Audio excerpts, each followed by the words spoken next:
Hey everyone, this is Corey with Mountains to Sound Home Inspection. I'm out here at a home in Renton, Washington.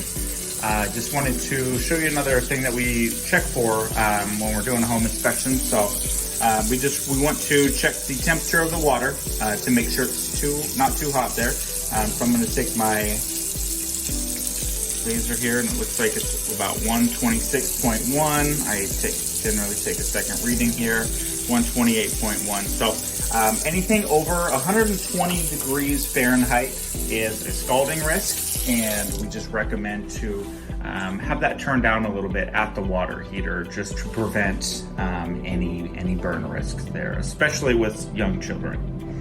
All right, this is Corey again with Mountains to Sound Home Inspection.